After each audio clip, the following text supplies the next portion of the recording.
വറഹ്മത്തുള്ളാഹി വബറകാതുഹു. അൽഹംദുലില്ലാഹി റബ്ബിൽ ആലമീൻ. അല്ലാഹുമ്മ സ്വല്ലി അലാ മുഹമ്മദിൻ വഅലാ ആലി മുഹമ്മദ്. അമ്മാ ബഅദ് ഫത്തഖുല്ലാഹ ഇബാദല്ലാഹ്. സ്നേഹമുള്ള സത്യവിശ്വാസികളെ, സഹോദരി സഹോദരന്മാരെ, സുഹൃത്തുക്കളെ, പരിശുദ്ധ റമദാൻ വിട പറഞ്ഞ് ഈദാഘോഷത്തിൻ്റെ ശേഷം നമുക്ക് ചെയ്യുവാനുള്ള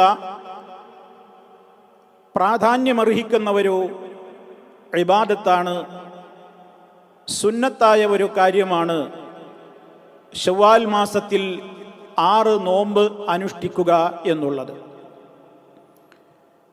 മഹാനായ റസൂലുള്ളാഹി സ്വല്ലല്ലാഹു അലൈഹി വസല്ലമ പറയുകയുണ്ടായി, മൻ സാമ റമദാന സുമ്മ അത്ബഅഹു സിത്തം മിൻ ശവ്വാൽ കാന കസിയാമിദ് ദഹർ. അതായത് ആരെങ്കിലും റമദാൻ നോമ്പ് അനുഷ്ഠിക്കുകയും സുമ്മ അത്ബഅഹു സിത്തം മിൻ ശവ്വാൽ, പിന്നെ അതിനെ തുടർന്നുകൊണ്ട് ശവ്വാലിൽ നിന്ന് 6 ദിനങ്ങൾ നോമ്പെടുക്കുകയും ചെയ്താൽ കാന കസിയാമിദ് ദഹരി, കൊല്ലം മുഴുവൻ നോമ്പെടുത്തവനെ പോലെയാണ്, ഒരു വർഷം നോമ്പെടുത്തതിന് സമാനമാണത് എന്ന് റസൂലുള്ളാഹി സ്വല്ലല്ലാഹു അലൈഹി വസല്ലമ നമുക്ക് പഠിപ്പിച്ചു തന്നിരിക്കുകയാണ്.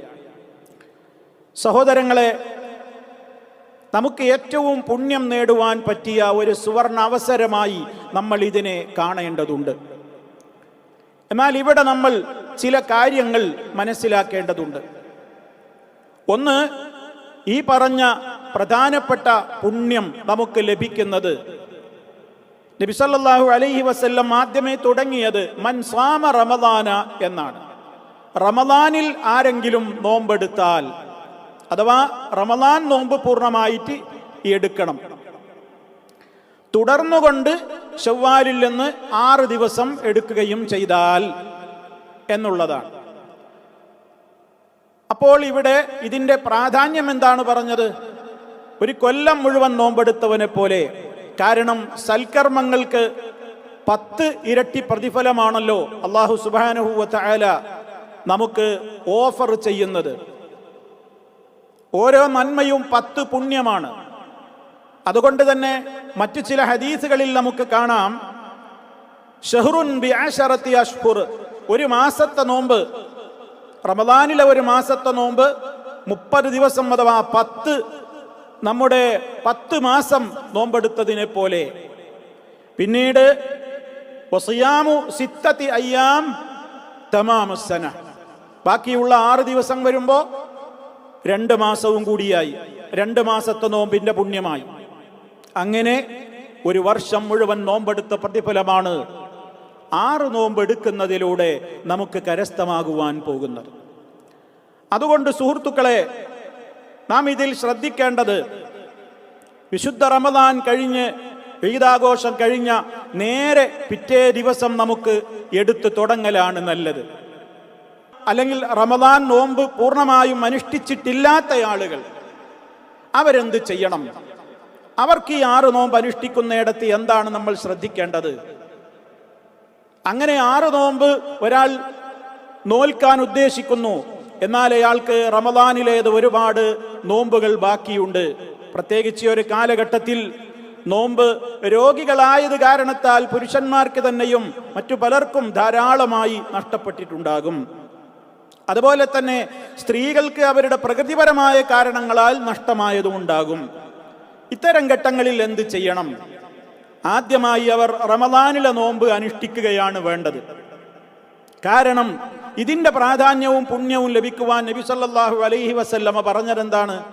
മൻ സ്വാമ റമദാന എന്നാണ്. റമദാൻ നോമ്പ് ഒരാൾ അനുഷ്ഠിച്ചാൽ, അപ്പോൾ റമദാൻ നോമ്പ് മുഴുവൻ അനുഷ്ഠിച്ചാലാണ് റമദാൻ നോമ്പ് അനുഷ്ഠിക്കുക എന്ന് പറയുക. നേരെമറിച്ച് അതിൽ നിന്ന് അല്പം അനുഷ്ഠിച്ചാലോ അവൻ റമദാനിൽ നിന്ന് അല്പമേ നോമ്പ് അനുഷ്ഠിച്ചിട്ടുള്ളൂ. അപ്പൊ റമദാൻ നോമ്പ് പൂർണ്ണമാക്കലാണ് നമ്മൾ ആദ്യം വേണ്ടത്. അത് പല കാരണങ്ങളാലും അത് തന്നെയാണ് നല്ലത്, നമുക്ക് സംശയമൊന്നുമില്ല. കാരണം നമ്മൾ നിർബന്ധമായ നോമ്പ് ബാക്കിയുണ്ടായിരിക്കെ നമ്മുടെ ആയുഷ്കാലം എത്രയാണ് നമുക്ക് അള്ളാഹു നിശ്ചയിച്ചത് എന്ന് നമുക്കറിയില്ലല്ലോ. അതുകൊണ്ട് തന്നെ നിർബന്ധമായത് അവിടെ കിടക്കുമ്പോൾ അത് അനുഷ്ഠിക്കാതെ നമ്മൾ സുന്നത്തിലേക്ക് നീങ്ങുന്നത് അഭികാമ്യമല്ലല്ലോ. അതുകൊണ്ട് തന്നെ നാം എന്ത് ചെയ്യുക? റമദാനിൽ എത്രയാണോ നഷ്ടപ്പെട്ടത് ആ നഷ്ടപ്പെട്ടത് നാം വീണ്ടെടുക്കുക. പിറ്റേന്ന് തന്നെ ഏറ്റവും പെട്ടെന്ന് തന്നെ അത് അനുഷ്ഠിച്ച് പൂർത്തിയാക്കിയതിൻ്റെ ശേഷം നമുക്ക് എന്ത് ചെയ്യാം? ഈ ശവ്വാൽ നോമ്പിന് ഈ വിഷയത്തിൽ നമുക്ക് ശവ്വാൽ 2 മുതൽ തുടർച്ചയായി തന്നെ എടുത്തുകൊള്ളണമെന്നില്ലതാനും. ശവ്വാൽ തീരുന്നതിൻ്റെ ഇടക്ക് തുടർച്ചയായി 6 ദിവസമോ അതല്ലെങ്കിൽ നമുക്ക് സൗകര്യം ലഭിക്കുന്നതിനനുസരിച്ച് ഒന്നിടവിട്ട് അല്ലെങ്കിൽ എപ്പോഴാണോ ഈ മാസം തീരുന്നതിൻ്റെ മുമ്പ് 6 ദിവസം നമ്മൾ അനുഷ്ഠിച്ചാലും നമുക്ക് ആ പുണ്യം ഇൻഷാ അല്ലാഹ് നമുക്ക് ലഭിക്കും. അതുകൊണ്ട് തന്നെ ഖളാ ഉള്ള ആളുകൾ അഥവാ നോമ്പ് നഷ്ടപ്പെട്ടിട്ടുള്ള സഹോദരങ്ങൾ അവർ അവരുടേതായ നോമ്പ് അനുഷ്ഠിച്ച് വീട്ടിയതിൻ്റെ ശേഷം മാത്രമാണ് ഈ നോമ്പ് അനുഷ്ഠിക്കുവാൻ വേണ്ടി തയ്യാറാകേണ്ടത്. അതിലൂടെയാണ് സഹോദരങ്ങളെ നമുക്ക് ആ പ്രതിഫലം നേടിയെടുക്കുവാൻ സാധിക്കുക. ഇത് പറയുമ്പോൾ ഇത് ഈ സുന്നത്ത് നോമ്പിന്റെ മാത്രം കാര്യമായിട്ടാണ് നമ്മൾ മനസ്സിലാക്കേണ്ടത്. അതേ അവസരത്തിൽ റമദാനിലെ നോമ്പ് ബാക്കി ഉണ്ടായിരിക്കെ തന്നെ ഒരാൾക്ക് മറ്റു സുന്നത്ത് നോമ്പുകൾ അനുഷ്ഠിക്കുന്നതിന് വിരോധമൊന്നുമില്ല. കാരണം റമദാനിലെ നോമ്പ് കണ്ടീഷനായിക്കൊണ്ട് പറഞ്ഞിട്ടുള്ള ഏക നോമ്പ് ഈ 6 നോമ്പാണ്. ഇവിടെയാണ് നബി സല്ലല്ലാഹു അലൈഹി വസല്ലം പറഞ്ഞത്, ആരെങ്കിലും റമദാൻ വ്രതം അനുഷ്ഠിക്കുകയും പിന്നീട് അതിനെ തുടർന്നുകൊണ്ട് ശവ്വാലിൽ നിന്ന് 6 ദിവസം എന്നും പറഞ്ഞിട്ടുള്ളത്. അതേ അവസരത്തിൽ മറ്റു മുഹറമിലെ നോമ്പോ അല്ലെങ്കിൽ മറ്റേതെങ്കിലും സുന്നത്ത് തിങ്കൾ നോമ്പോ വ്യാഴം നോമ്പോ ഒക്കെ ഒരാളെ സംബന്ധിച്ചിടത്തോളം അത് ഇനിയും വീട്ടാൻ അവസരമുണ്ടല്ലോ എന്ന നിലയ്ക്ക് ഇന്നേക്ക് നീട്ടിവെക്കുന്നതിൽ വിരോധമൊന്നുമില്ല. ഉത്തമം വേഗത്തിൽ അയാളുടെ ഫർളുകൾ വീട്ടൽ തന്നെയാണ്. മറ്റ് നോമ്പുകൾക്ക് സുന്നത്ത് നോമ്പുകൾക്കൊന്നും റമദാൻ നോമ്പ് അനുഷ്ഠിക്കുക എന്ന കണ്ടീഷൻ പ്രത്യേകം പറഞ്ഞിട്ടില്ലാത്തത് കൊണ്ട് ഫർളുകൾ ബാക്കിയുള്ളവർക്ക് ഒരു കാലത്തും ഇനി സുന്നത്ത് നോമ്പ് എടുത്തുകൂടാ എന്ന ഒരു തീരുമാനം ഇല്ല. അങ്ങനെ ആരും ഇതിൽ നിന്ന് മനസ്സിലാക്കേണ്ടതുമില്ല എന്ന് സൂചിപ്പിക്കുവാനാണ് ആ കാര്യം പ്രത്യേകം എടുത്ത് പറയുന്നത്. റമദാനിൽ നഷ്ടപ്പെട്ട നോമ്പും ഇതിൻ്റെ കൂടെ അങ്ങ് ചേർത്ത് രണ്ടും കൂടെ അങ്ങ് കരുതി അനുഷ്ഠിച്ചുകൂടെ എന്ന് പല ആളുകളും ചോദിക്കാറുണ്ട്. അതായത് 6 നോമ്പ് എടുക്കുക, അതോടൊപ്പം ഇതെൻ്റെ റമദാനിലെ നഷ്ടപ്പെട്ട ഖളാ ആണ് അല്ലെങ്കിൽ നഷ്ടപ്പെട്ട നോമ്പിന് പകരം അനുഷ്ഠിക്കുകയാണ് എന്നിങ്ങനെ 2 നിയ്യത്ത് ഇതിൽ ഉണ്ടാക്കിക്കൂടെ എന്ന് ചോദിക്കാറുണ്ട്. അത് ശരിയല്ല. റമദാൻ നോമ്പെടുക്കുന്നത് നിർബന്ധമാണ്. ആ നിർബന്ധമായ നോമ്പ് അത് മാത്രമായി തന്നെ നമ്മൾ ഉദ്ദേശിക്കേണ്ടതുണ്ട്. അതേ അവസരത്തിൽ 2 സുന്നത്ത് നോമ്പുകൾ ഒരാൾക്ക് തിങ്കളാഴ്ച നോമ്പും അതുപോലെ തന്നെ 6 നോമ്പും ഒരുമിച്ച് വരികയാണെങ്കിൽ 6 നോമ്പ് എടുക്കുമ്പോൾ അവനെ സംബന്ധിച്ചിടത്തോളം അവന് ആ തിങ്കളാഴ്ചയുടെ പ്രതിഫലവും കൂടെ അള്ളാഹു എനിക്ക് നൽകട്ടെ എന്ന ഉദ്ദേശത്തോടു കൂടി ഒരാൾക്ക് എടുക്കാവുന്നതാണ്. അതേ കാര്യം തന്നെ നിർബന്ധ നോമ്പാകുമ്പോൾ നിർബന്ധ നോമ്പിന് പ്രത്യേകം ആ ഉദ്ദേശാർത്ഥം തന്നെയാണ് നിർവഹിക്കേണ്ടത് എന്നുകൂടി നാം ഈ അവസരത്തിൽ മനസ്സിലാക്കേണ്ടതുണ്ട്. ഇനി സഹോദരന്മാരെ, നമ്മൾ മനസ്സിലാക്കിയിരിക്കേണ്ടത് ഇതിൻ്റെ മഹത്വം. നമ്മൾ നേരത്തെ പറഞ്ഞു, ഏറ്റവും പ്രാധാന്യമുണ്ട് ഇതിന്. കാരണം വിശുദ്ധ റമദാൻ മുഴുവൻ നോമ്പനുഷ്ഠിച്ചിട്ടുള്ള ആളുകൾ അവരുടെ മാനസികമായി അവർക്ക് വ്രതത്തോടൊരു വെറുപ്പോ അലർജിയോ അതുപോലെ തന്നെ ഒരു മടുപ്പോ ഒക്കെ അനുഭവപ്പെട്ടിട്ടുണ്ടോ? ഇതൊരു പരീക്ഷണത്തിൻ്റെ അവസരമാണ്. അതുകൊണ്ട് തന്നെ റമദാൻ അവസാനിച്ച് ഒരൊറ്റ ദിവസമാണ് നമുക്ക് നോമ്പ് നോൽക്കൽ നിഷിദ്ധമായ ദിവസമുള്ളത്. അത് ചെറിയ പെരുന്നാളിൻ്റെ ദിവസമാണ്. അന്ന് നോമ്പെടുക്കൽ ഹറാമാണ്. അതിൻ്റെ നേരെ പിറ്റേന്ന് മുതൽക്ക് നമുക്ക് അനുഷ്ഠിക്കാൻ ഒരു അവസരം തന്നിരിക്കുകയാണ്. ഒരു മനുഷ്യന്റെ ഈമാനികമായ നല്ല ശക്തിയും നോമ്പിനോട് അവന് മടുപ്പ് വന്നിട്ടില്ല, അള്ളാഹുവിനോടുള്ള അവന്റെ മഹബത്തും പുണ്യം നേടിയെടുക്കുവാനുള്ള അവന്റെ ആവേശവും സൽക്കർമ്മങ്ങളിലേക്കുള്ള അവന്റെ മുന്നേറ്റത്തിനുള്ള താല്പര്യവും ഒക്കെ അള്ളാഹുവിന്റെ മുമ്പിൽ അവന് പ്രകടിപ്പിക്കുവാനുള്ള ഒരു സുവർണ അവസരം എന്ന നിലക്ക് ഒരാൾക്ക് ശവ്വാൽ 2 മുതൽ തന്നെ അത് അനുഷ്ഠിക്കുമ്പോൾ അതവൻ്റെ ഈമാനികമായ ദൃഢതയുടെയും നോമ്പിനോടുള്ള അവൻ്റെ സ്നേഹത്തെയും അല്ലാഹു സുബ്ഹാനഹു വ തആലയിൽ നിന്ന് സൽക്കർമ്മങ്ങൾ ചെയ്തുകൊണ്ട് ധാരാളം പുണ്യങ്ങൾ വാരിക്കൂട്ടുവാനുള്ള അവൻ്റെ ആവേശവുമാണ് കുറിക്കുന്നത്. അതുകൊണ്ട് തന്നെ ആ നന്മയിലേക്ക് മുന്നേറുക തന്നെയാണ് വേണ്ടത്. ആ നന്മയിലേക്ക് മുന്നേറുക തന്നെയാണ് വേണ്ടത്. ശവ്വാലിലെ ഏതെങ്കിലുമൊക്കെ ദിവസം നമുക്ക് എടുത്താൽ മതിയല്ലോ എന്ന നിലക്ക് വിടുന്നതിന് വിരോധമില്ല. പക്ഷേ ചിലപ്പോൾ അതങ്ങനെ നീണ്ടുപോയേക്കും. തുടർന്ന് പിറ്റേ ദിവസം തന്നെ അങ്ങ് തുടർന്നു പോയാൽ അത് നമുക്ക് ഏറ്റവും നല്ലതാണ് എന്നുകൂടി സാന്ദർഭികമായി ഉണർത്തുകയാണ് സഹോദരങ്ങളെ. മാത്രമല്ല, നമ്മുടെ ഒരു സൽക്കർമ്മം സ്വീകരിക്കപ്പെട്ടിട്ടുണ്ടാകാം എന്ന് നമുക്ക് ആശ്വസിക്കുവാനുള്ള ഒരു അടയാളം കൂടിയാണിത്. ഒരു സൽക്കർമ്മം സ്വീകരിക്കപ്പെട്ടു എന്നുള്ളതിൻ്റെ നല്ല അടയാളങ്ങളായി നമുക്ക് പണ്ഡിതന്മാർ പറഞ്ഞു തന്നിട്ടുള്ള ഒരു കാര്യമാണ്. ഒരു സൽക്കർമ്മത്തിൻ്റെ ശേഷം വീണ്ടും സൽക്കർമ്മത്തിന് നമുക്ക് തോന്നുന്നുവെങ്കിൽ അത് നമ്മുടെ കഴിഞ്ഞകാല ആ റമളാനിലെ നോമ്പ് സ്വീകരിക്കപ്പെട്ടിട്ടുണ്ടാകാം എന്ന് നമുക്ക് ആശ്വസിക്കാം. അള്ളാഹുവിനോട് നമ്മൾ കൂടുതൽ കൂടുതൽ പ്രാർത്ഥിക്കുക. അതേ അവസരത്തിൽ ആ നോമ്പിന്റെ ശേഷം പിന്നെ എത്രയും പെട്ടെന്ന് തിന്മകളിലേക്കാണ് ഒരാൾ വ്യാപൃതരാകുന്നതെങ്കിൽ അവന്റെ നോമ്പിന്റെ സ്വീകാര്യതയെ ബാധിച്ചിട്ടുണ്ട്, അപകടകരമാണത് എന്നുകൂടി അവൻ ഭയപ്പെടേണ്ടതുണ്ട്. ഇതും ഇതിൽ പ്രധാനമാണ്. റബ്ബിനോട് നമുക്ക് അടുക്കുവാനുള്ള ഏറ്റവും സുവർണമായ ഒരു അവസരമായിട്ട് തന്നെ നമ്മൾ ഇതിനെ കാണുക.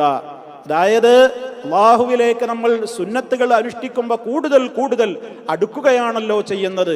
അതുകൊണ്ട് ആ അടുപ്പം ലഭിക്കുവാൻ നാം എന്ത് ചെയ്യുക? ഇത് എത്രയും വേഗം തന്നെ നാം നിർവഹിക്കുക. ഇതാണ് ഈ വിഷയത്തിൽ മനസ്സിലാക്കിയിരിക്കേണ്ടുന്ന മറ്റൊരു പ്രധാനപ്പെട്ട കാര്യം.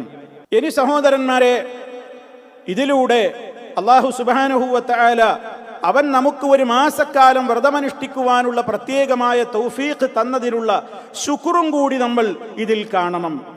പ്രത്യേകമായി അള്ളാഹുവിൻ്റെ അടുക്കൽ ഏറ്റവും കൂടുതൽ അവൻ്റെ പ്രത്യേകമായ പുണ്യവും മഹത്വവും ഒക്കെ വാരിക്കൂട്ടുവാനുള്ള ഒരു അസുലഭമായ അവസരം നമുക്ക് അള്ളാഹു തന്നല്ലോ റമളാൻ അനുഷ്ഠിക്കുവാൻ കഴിഞ്ഞതിലൂടെ. അതിനുള്ള ഒരു ശുക്ർ. ഓരോ നന്മ ചെയ്യുവാൻ നമുക്ക് അവസരം കിട്ടുന്നതും ഓരോ ശുക്റുകളാണ്, ഓരോ പുണ്യങ്ങളാണ്. അതുകൊണ്ട് ആ വിഷയവും ഇതിൽ വരുന്നുണ്ട്. ഇങ്ങനെയൊക്കെ ഓരോ വശത്തിലൂടെ നോക്കുകയാണെങ്കിലും ഏറ്റവും കൂടുതൽ നമുക്ക് മഹത്വം ലഭിക്കുന്ന, പുണ്യം ലഭിക്കുന്ന അവസരമാണ് ഈ 6 നോമ്പ്. അതുകൊണ്ട് തന്നെ അതിനെ സംബന്ധിച്ച് നമ്മൾ അലസരാവാതിരിക്കുക. ഇനി ഏതെങ്കിലും കാരണവശാൽ ആർക്കെങ്കിലും അനുഷ്ഠിക്കാൻ സാധിച്ചില്ലെങ്കിൽ, അവരുടെ രോഗം കാരണത്താലോ മറ്റേതെങ്കിലും പ്രയാസം കാരണത്താലോ ഒക്കെ അനുഷ്ഠിക്കാൻ സാധിച്ചില്ലെങ്കിലും നിരാശപ്പെടേണ്ടതില്ല. കാരണം നമുക്ക് കഴിയാത്തത് കൊണ്ടല്ലേ. കഴിയുന്ന കാലത്ത് നമ്മളത് എടുത്തിട്ടുണ്ട്. കഴിയാത്ത കാലത്ത് നമ്മളത് എടുത്തിട്ടില്ലെങ്കിലും നമ്മുടെ ആ ഒരു നല്ല ഉദ്ദേശവും കഴിഞ്ഞകാല ജീവിതത്തിൽ ഉണ്ടായിരുന്ന നമ്മുടെ നല്ല ആ നടപടിക്രമങ്ങളും ഒക്കെ മുഖവിലക്കെടുത്തുകൊണ്ട് അല്ലാഹു സുബ്ഹാനഹു വ തആല നമുക്ക് വലിയ പ്രതിഫലം അതിലൂടെ നൽകും എന്ന് നമ്മൾ ആശ്വസിക്കുക, വിശ്വസിക്കുക. റഹ്മാനായ റബ്ബ് പരിപൂർണമായ അർത്ഥത്തിൽ ഈ വ്രതത്തെയും അനുഷ്ഠിക്കുവാനും നമ്മുടെ വ്രതത്തെ മുഴുവനും സ്വീകരിക്കപ്പെട്ട നിലക്ക് റബ്ബിന്റെ അടുക്കൽ മഗ്ഫിറത്ത് നൽകപ്പെട്ടവരായും സ്വർഗത്തിന് അർഹരായി തീർന്നവരായും നരകമോചിതരുടെ കൂട്ടത്തിൽ ഉൾപ്പെട്ടവരായും ഒക്കെ ആയിത്തീരാൻ നിരന്തരമായി സ്വീകാര്യതയ്ക്ക് വേണ്ടി നമ്മൾ പ്രാർത്ഥിച്ചുകൊണ്ടേയിരിക്കുക. അല്ലാഹു സുബ്ഹാനഹു വ തആല നമ്മിൽ നിന്നെല്ലാം പരിപൂർണമായി സ്വീകരിക്കുമാറാകട്ടെ, പോരായ്മകൾ പുറത്തു തരുമാറാകട്ടെ. റബ്ബിൻ്റെ മഹാന്മാരുടെ കൂടെ സ്വർഗം പങ്കിടുവാൻ റബ്ബ് നമുക്ക് തൗഫീഖ് പ്രദാനം ചെയ്യുമാറാകട്ടെ. മാരകമായ രോഗങ്ങളിൽ നിന്ന് കാത്തുരക്ഷിക്കുമാറാകട്ടെ. രോഗികൾക്ക് ശിഫ നൽകുമാറാകട്ടെ. വൽഹംദുലില്ലാഹി റബ്ബിൽ ആലമീൻ. വസ്സലാമു അലൈക്കും വറഹ്മത്തുള്ളാഹി വബറകാതുഹു.